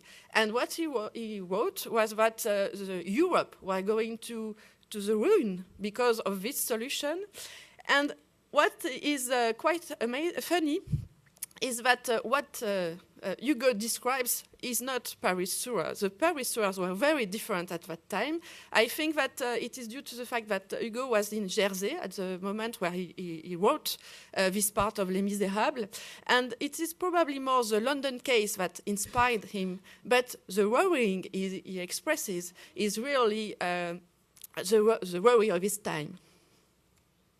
So, and a growing interest in nitrogen and a shift from night soil to sewage that involves a nitrogen thinking. Why? Lots of cities, no, not lots, some cities, because there are not so much in this case, during the 19th century began to put water into houses. In Paris, it began very late, only in 1860s, because the first water supply network in Paris was dedicated to the public space more than to the private space. But during from the 1860s onwards, water came into houses, and of course the question was how to remove water from the houses. Of course, an easy answer to this is to connect the houses to the sewage system, a thing that was forbidden previously.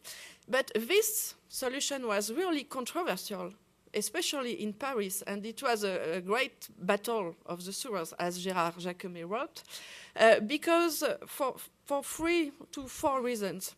First, that physicians, doctors were not sure that it was healthy to do so. Second, of course, the night soil companies didn't want the houses to be connected to the sewers because they were losing their main raw material. Third, the house owners didn't want to adapt the buildings to the connection to the sewers. And fourth, the question was, how can we connect privacy to the sewage system and recover nitrogen? And the solution that was promoted by some engineers in Paris was to, and they didn't invent it, but they took it from Germany, Italy, and Great Britain, was to use sewage farms. And so, in the view, again, of chemists like Henri here, and engineers like Freycinet here, the idea was that the connection to the sewage system was a way to improve public health and a way to improve agricultural production. So there was a strong connection between this history of a specific infrastructure, the sewer, and the nitrogen question. Of course, they thought that sewage had a value, and this is again an assessment of the sewage value of Paris realized by Alfred Durand-Clay. We have already seen him, and another French engineer, Adolphe Auguste Mille. And what you can see is that most of this value comes from nitrogen again. So this had great consequences on Paris and Paris surroundings, because indeed the sewage system developed at the end of the 19th and beginning of the 20th century, together with the sewage farms. And here you can see those sewage farms that covered 5,000 hectares at the beginning of the 20th century. It is nearly the same as the Paris area, if you want to compare. But what we could say is that this is an entirely new urban landscape that is created by those sewage farms, but it is outside of the city. It is a kind of externality of the city, which is very visible in the landscape, but it is not in the city itself.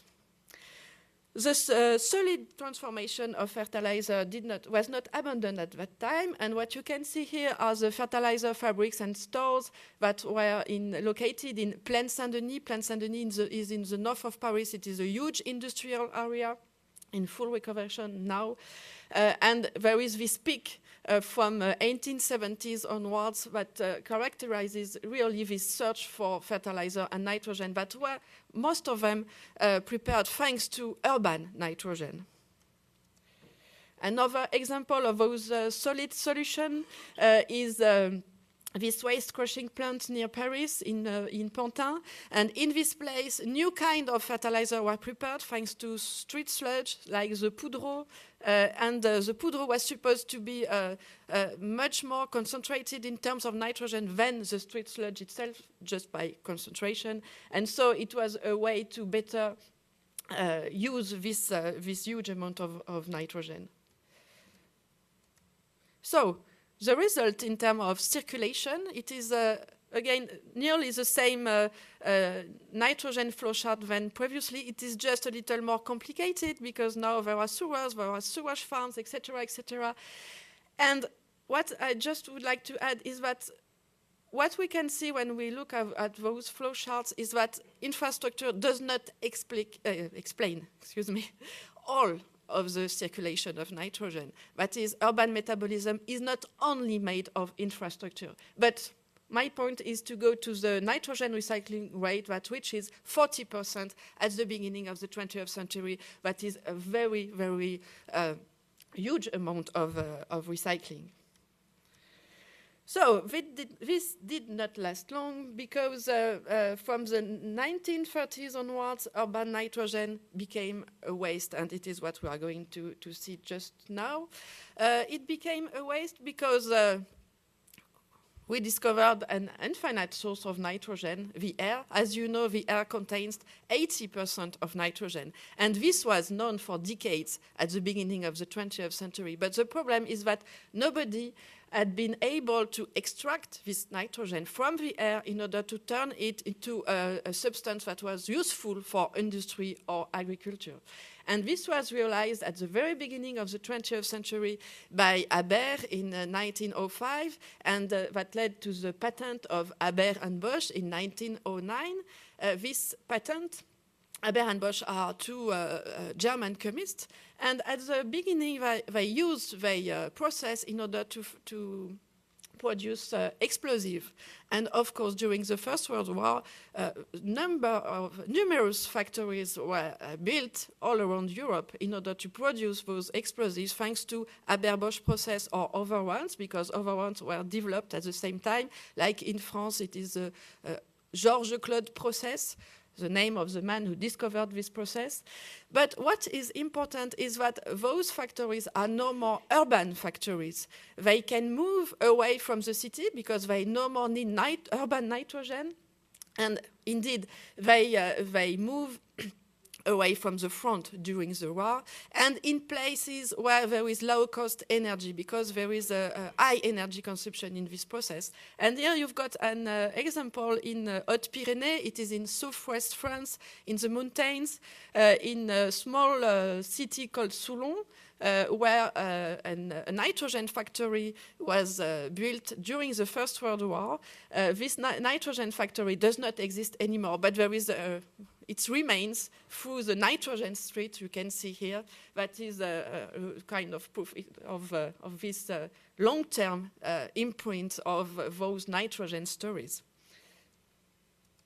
As a consequence of Haber-Bosch process, the fertilizers that were used in France and all over Europe and North America from the inter-two-wars on were more and more industrial fertilizer, industrial and mineral fertilizer, and no more manure, animal or human manure.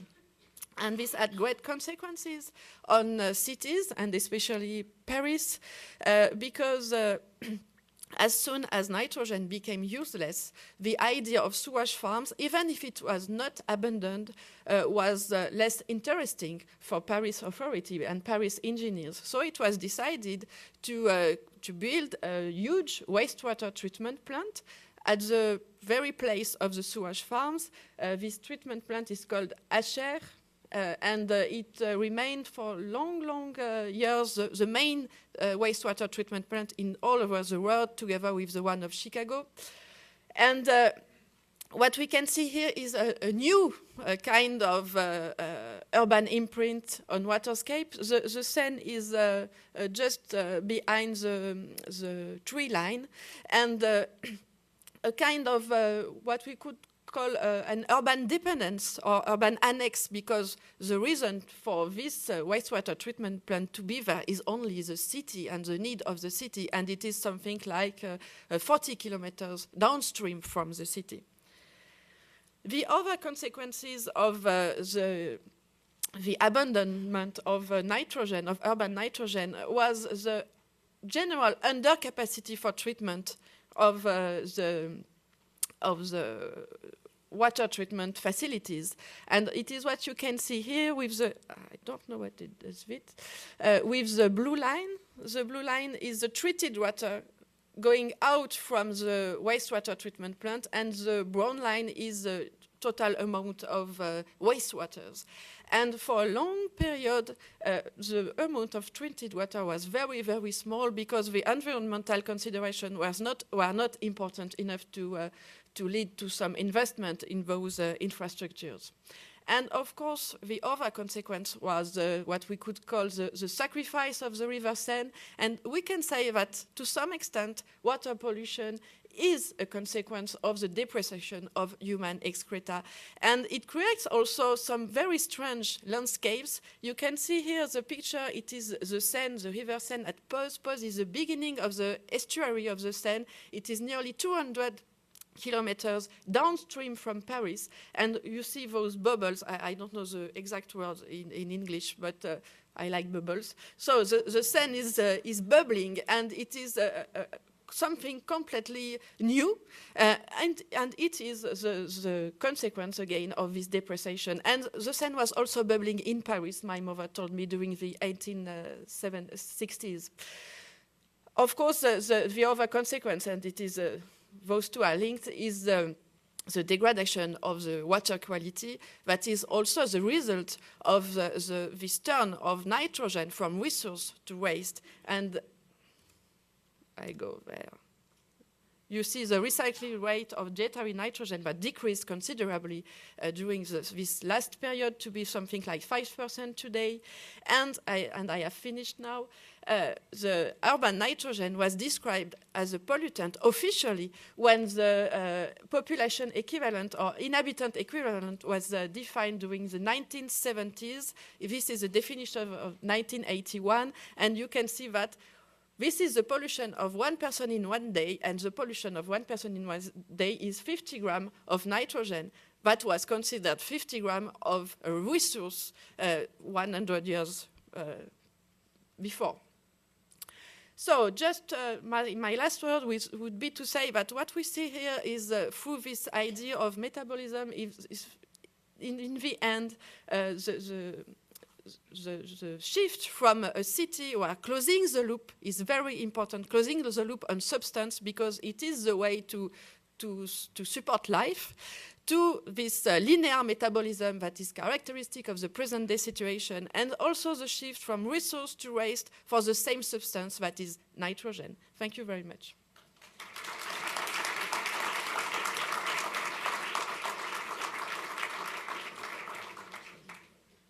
So we'll invite the moderators with the speakers to join us at the front table. We're also joined with Anita Berisbetia, Professor of Landscape Architecture here in the Department of Landscape Architecture.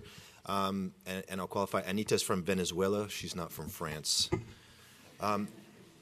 I would also, as everybody's sitting down, I'd like everybody to savor the moment here on a Saturday morning at the Harvard Graduate School of Design, where we're speaking about shit, water, and roads. This is a very rare moment. Savor it. Yeah. Heat would be great, too. Heat, yeah. We're freezing. Yeah.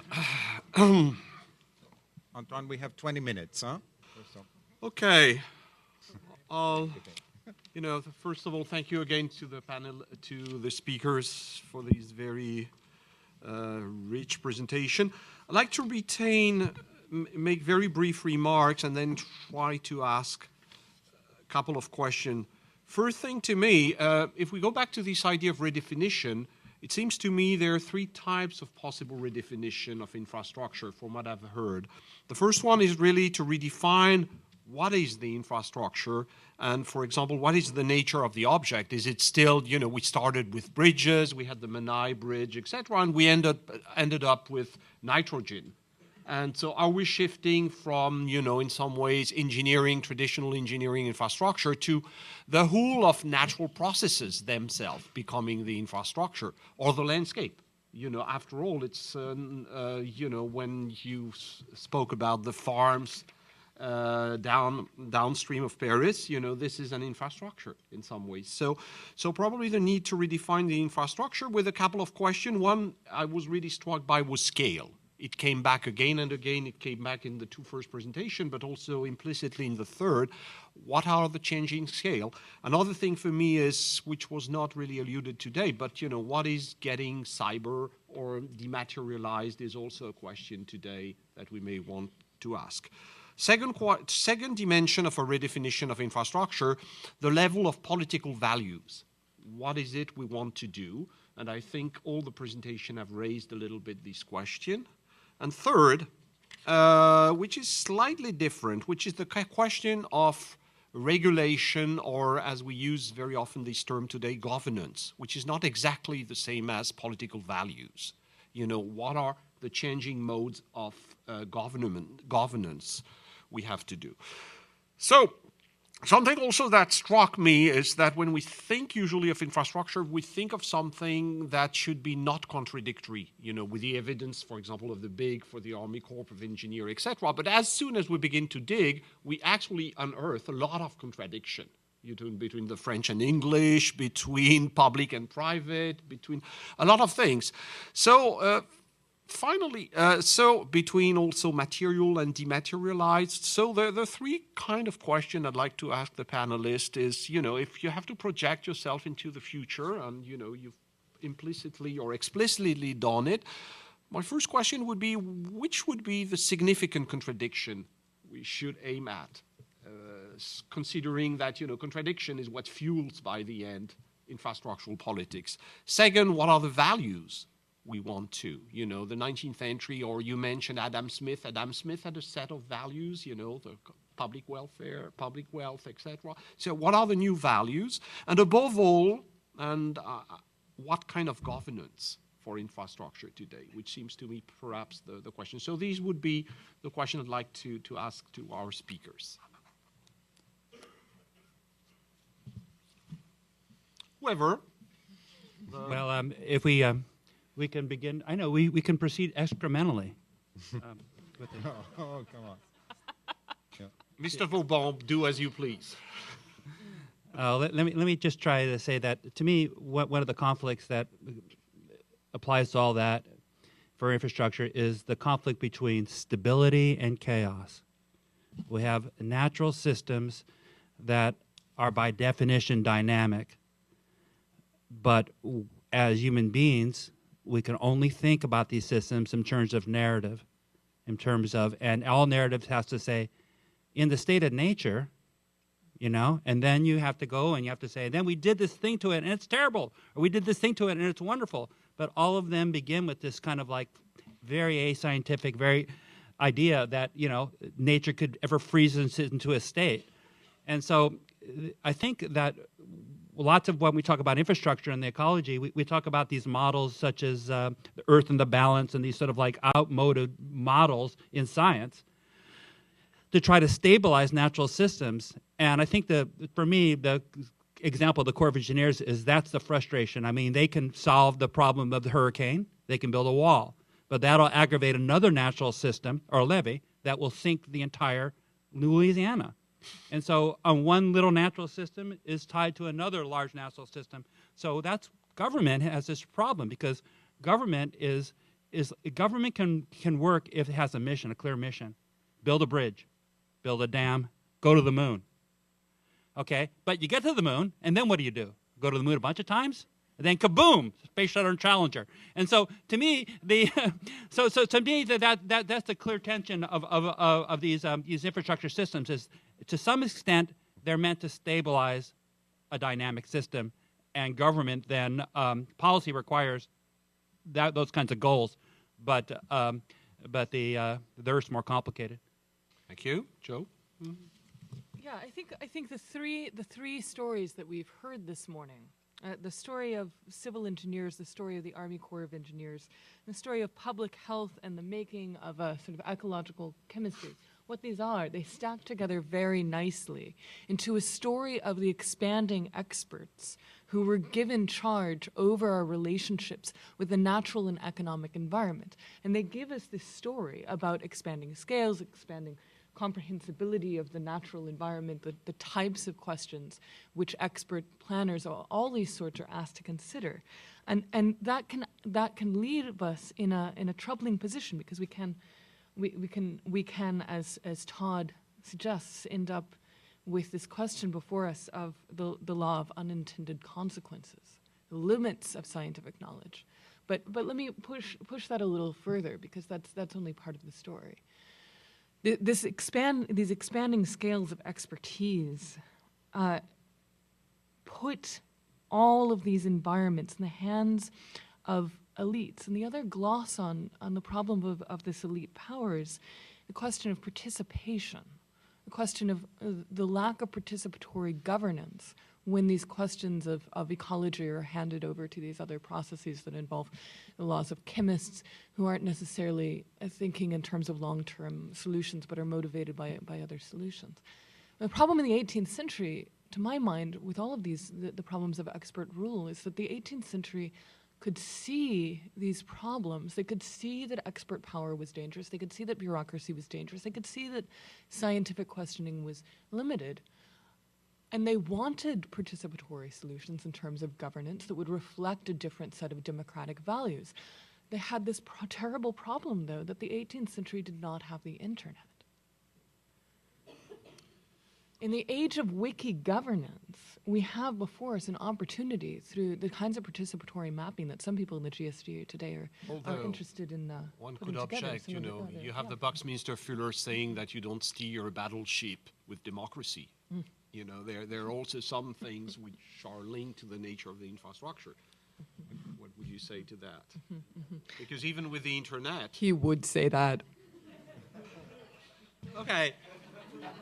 Sabine. Well, about significant contradiction, I think that if you consider the environmental question, there are two of them. First, finite, infinite. It is a good pronunciation, fini, infini. Oh, don't ask me, come on. Yes. You are supposed to be better in English than me, so I ask you. So, finite, yes, but the best way is to speak like that. Everybody understands. Okay. We could say that the urban metabolism today and the society metabolism lies on the idea of infinite resources, etc., etc. Mm-hmm. So we have to address the question of finite. And it is a kind of choice, because lots of green technology today still is considering that there is something infinite. So that is the first, and the second is the consequence of the first. It concerns time and the difference between time views as linear and time through cycles. Because if we have to rely on renewable resources, we must consider cycles, and it is quite difficult to put cycles in our linear time, I suppose. And about governance and so on, of course the question is who decides? And when you look at a city like Paris, since long centuries, but especially since the 18th century, about its resource management, its waste management, etc., etc. It is also the story of the power of a city in other territories than its territory. And the question would be how to share this power that was not shared during 18th, 19th, and 20th century, and that led to those things like sewage farms. I have to say that people living near sewage farms were not so happy. That led to a large reservoir to stock for the storage of water in order to provide water to Paris during summer. Those reservoirs were built 200 kilometers upstream from Paris, and people were removed We told them that they had to go to Languedoc in the south of France because it was the place to develop agriculture, etc., etc. So the question is, with those new issues, is in the end the relationships between various territories and who decides and who has the powers or who shares the powers. Governance back. I think it's time to ask Anita, who is a commentator. It's a very complex conference in which we have commentators, sub-moderator, hyper-moderator. So Anita is a type 2 commentator. So please, Anita. I made it easy for you. Yes, I would add to commentator type 1 as a list of questions to the question of scale, the question of what is being materialized, of values and of government, the question of time. Todd put it very nicely when he said politics, technology, and culture move at different speeds.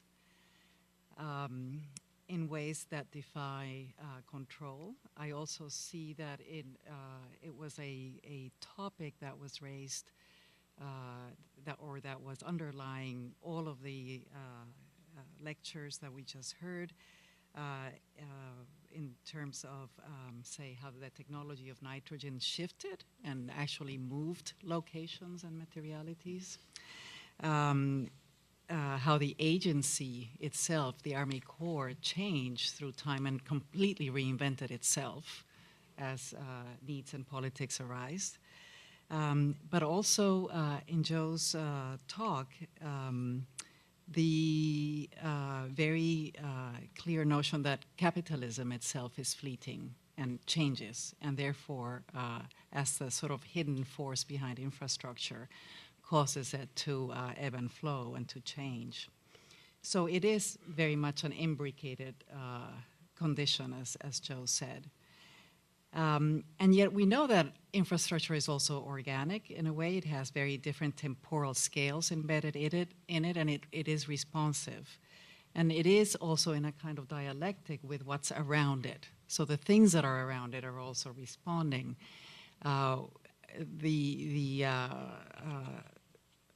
Idea that it and what is being posited here of infrastructure decaying and eventually disappearing, we know right now that it can be in fact recovered with other programs such as recreation and so forth.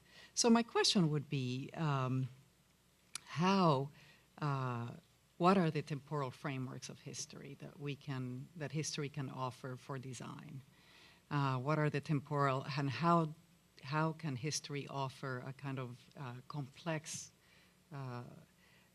interpretation of the ways that infrastructure is very intimately imbricated into so many aspects of society, and offer for designers as we orchestrate, because this is how we, I suspect, are going to be talking about the rest of the day. As we orchestrate all of the systems related to it, how do we think about time? Thank you, Anita. I think four speakers wants to address this question.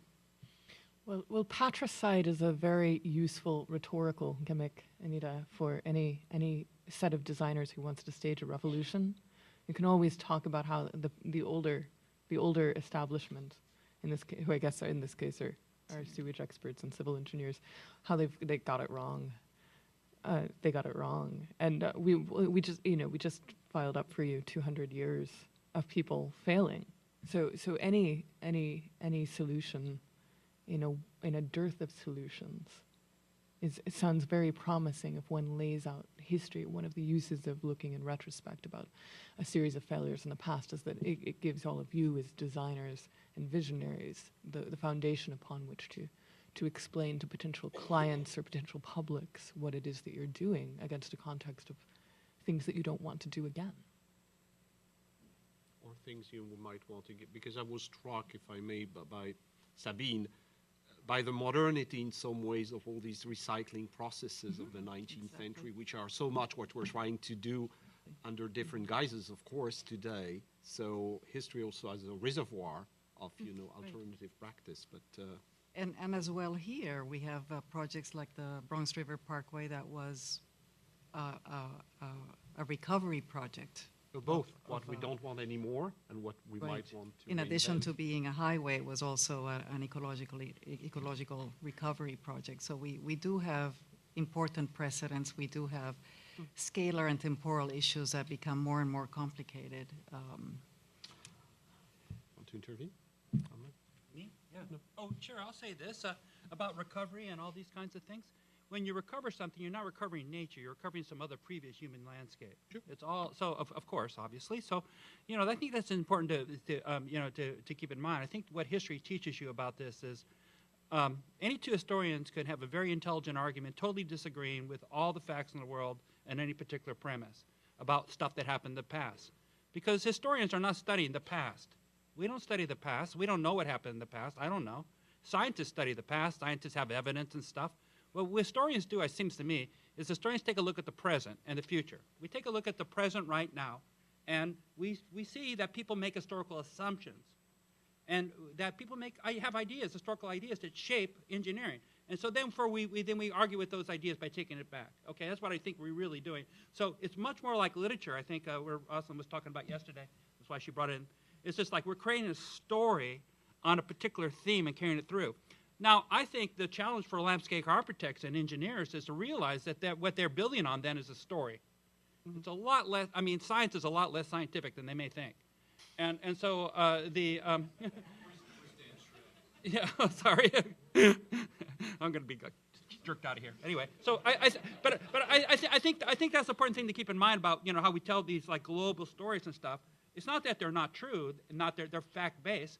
They're not, of course they're not true. It's history. It's not fact. It's not fiction. It's the most convenient form of error. And so therefore, I think that we can take a look at our systems right now and realize, engineers and landscape architects, that we are ourselves, historically speaking, in a particular paradigm, to use that phrase, the Kuhnian phrase, idea that, we are shaped by a particular thing, and that we can't really, and that 1,000 years from now, the only thing we know for sure is that our stuff will seem absolutely ridiculous. Okay, I think I'm still an old positivist in that respect, but okay. we may come back to that. Maybe your history is made up. Yeah. But Sabine. Yes. About time, I would say two things. The first concerns transition. I am teaching to future urban planners, and in urban planning, the idea of transition now is very important, transition cities, etc., etc. And I am really surprised that nearly nobody, I don't say nobody, refers to previous transitions. And cities experience some transition in the past, from wood to coal, from urban nitrogen to air nitrogen, etc., etc. And I think that it would be very interesting to put this in perspective in order to think about present-day transition. And the time of transition, it is very long to change. It is not something you do in 2 years or 20 years. It is much longer often. The second thing is again, about those environmental considerations, is that we could just, it is what you said, refer to what did we do when we were based on renewable resources. Cities were functioning with renewable resources. So there is a kind of knowledge that we could, I don't know that we must do like in the past, but we could look at what was done in the past in order to perhaps think to the future. And I stop here. If I may just, on this question of history, there for me, one thing which is also important, which is precisely scale of time. Mm-hmm. Infrastructure has very different scale of time depending on the nature of the infrastructure. When you do a canal, it's very different from other types of infrastructure, and also to be sensitive, and I think especially in the age of so-called sustainable development, that time scale can be dramatically different, and that you have to play with various time scale, and I think this is also one of the role of history. I'm a bit less, of course I like the narrative trend in history, etc., but I still think that, you know, there are facts. Sometimes, for example, Vauban did not design the Canal du Midi. It's actually Pierre Riquet. That said, doesn't hamper the overall argument, which is a different story. But there's still, I think, facts. We select then facts in a certain perspective. Yeah, I mean, the fact is that nobody designed it. No, actually, he did. No, I mean, the fact is... Well, I'm sorry. No, the fact is that it took a century. And you know, the main design is to know where is the place where the water diverge, etc., which is the fundamental decision in the Canal du Midi, and that's Riquet. Well, that's the fundamental thing is that you get to decide, you know, I mean, who gets to decide what is a fact and what is the relevant fact? We have to wrap up. Okay, you sorry. know. So, and since, Michael, if you want to do the wrap up, you know. You did the beginning, the initial unpackaging. But I think we should rather ask the public if Yes. there are some questions, because So be we more shouldn't specific. So let's open to be the the public, only ones who... to the floor, which happens to be a slope.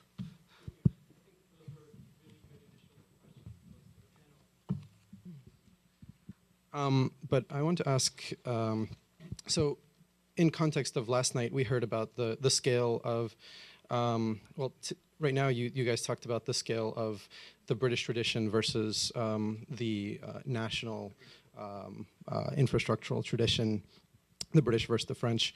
But in the context of last night and hearing that infrastructure, like technology, is neither good nor bad nor neutral, is there another scale that we need to explicitly discuss here? And is it that it's the scale of the city and city governance? And so, Sabine, you give us the Parisian example, where it seemed to work as a renewable system until the scaling up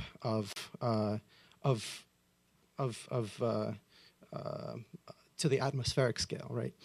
And there it starts to break down in terms of renewable resource and waste streams. So do we need to scale, for successful infrastructure, do we need to have a rooting in the scale of accountability at municipal government?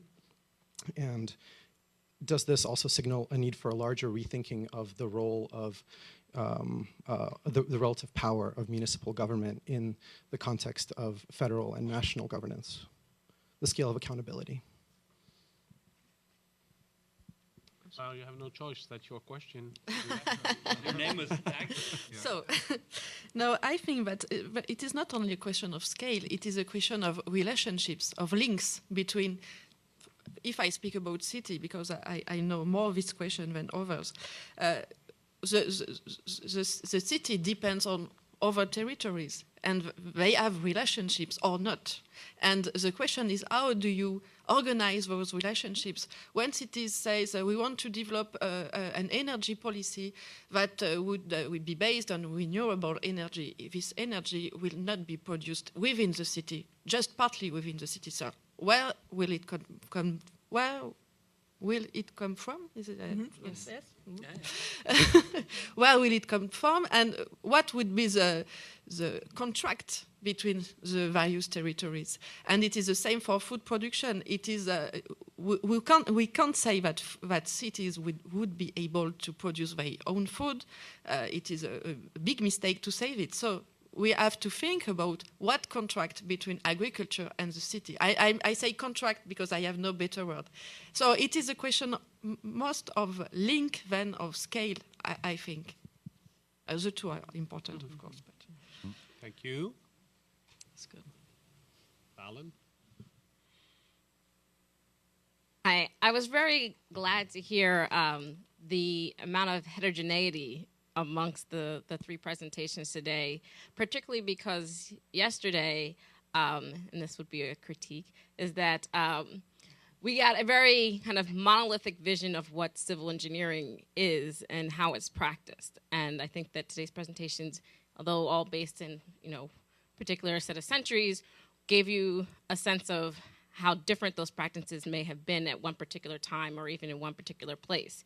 And so my question to the panelists today is, we learn a lot in terms of the way time and scale have created changes in the relationship between engineering and the ecology, the city, and all these other things that, to use your same work, that engineering may have a contract with at any one point in time. But I'm curious as to what degree you feel like there might be change within the discipline of engineering itself that lends itself or that allows that discipline to have agency in those changes. And so that might be something technical, but also social in nature. You want us to save civil engineering after Pierre tried so hard to destabilize it? Okay, so please, panelists, come to the rescue of civil engineering now. Is there an engineer in the house? One useful thing about these histories of civil engineering, about using history as a way to answer that question, is that you've heard stories about 3 very different eras of civil engineering in relationship to emergent publics. So in my case, the public is this racial minority who are poor and they live on the outskirts of everything and they really want to participate in the economy of a changing nation.